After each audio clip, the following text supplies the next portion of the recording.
soyez flétris dans votre pays qui tombe. Fossoyeur qui venait le piller dans sa tombe. Mais voyez, regardez, ayez quelques pudeurs. L'Espagne et sa vertu, l'Espagne et sa grandeur, tout s'en va.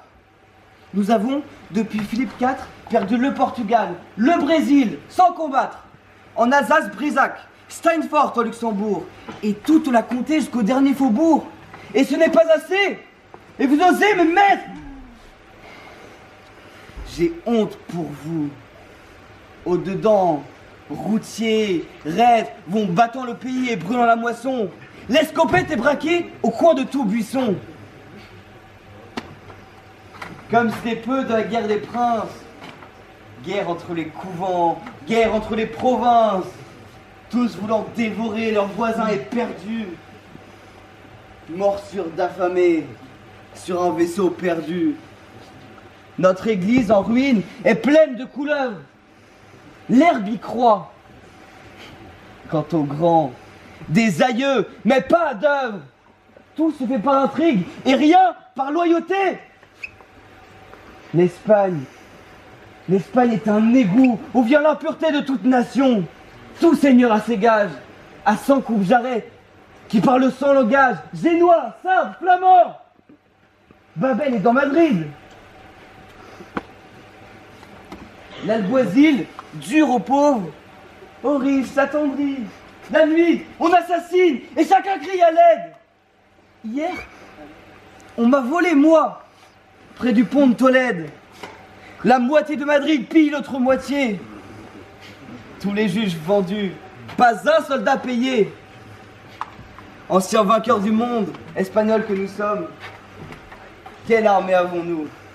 À peine 6000 hommes qui vont pieds nus, des gueux, des juifs, des montagnards, s'habillant d'une loque et s'armant de poignards. Ainsi, d'un régiment, toute bande se double. Sitôt que nuit tombe, il est une heure trouble, où le soldat douteux se transforme en larron. Matalobos a plus de troupes qu'un baron. Un voleur fait chez lui la guerre au roi d'Espagne, hélas. Les paysans qui sont dans la campagne insultent en passant la voiture du roi. Et lui, votre seigneur, plein de deuil et d'effroi, seul, dans l'escorial avec les morts qu'il foule, courbe son front pensif, sur qui l'empire croule. Voilà, l'Europe, hélas, écrase du talon ce pays qui fut pourpre et n'est plus que haillon. L'État s'est ruiné dans ce siècle funeste, et vous disputez à qui prendra le reste. Ce grand peuple espagnol, aux membres énervés, qui s'est couché dans l'ombre et sur qui vous vivez, expire dans cet antre où son sort se termine, triste comme un lion, mangé par la vermine.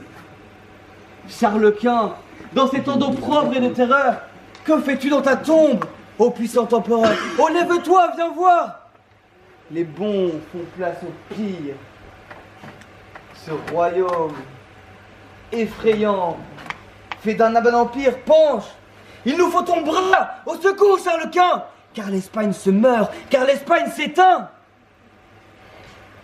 Ton globe qui brillait dans ta droite profonde, soleil éblouissant qui faisait croire au monde que le jour désormais se levait à Madrid. Maintenant, astre mort dans l'ombre s'amoindrit, lune aux 3/4 rongée qui décroît encore et que d'un autre peuple effacera l'aurore. Hélas, ton héritage est en proie aux vendeurs. Tes rayons, ils en font des piastres, tes splendeurs, on les souille. Ô géant, se peut-il que tu dormes? On vend ton sceptre au poids. Un tas de nains difformes se taillent des pourpoints dans ton manteau de roi. Et l'aigle impérial qui jadis sous ta loi couvrait le monde entier de tonnerre et de flammes, cuit, pauvre oiseau plumé, dans leur marmite infâme.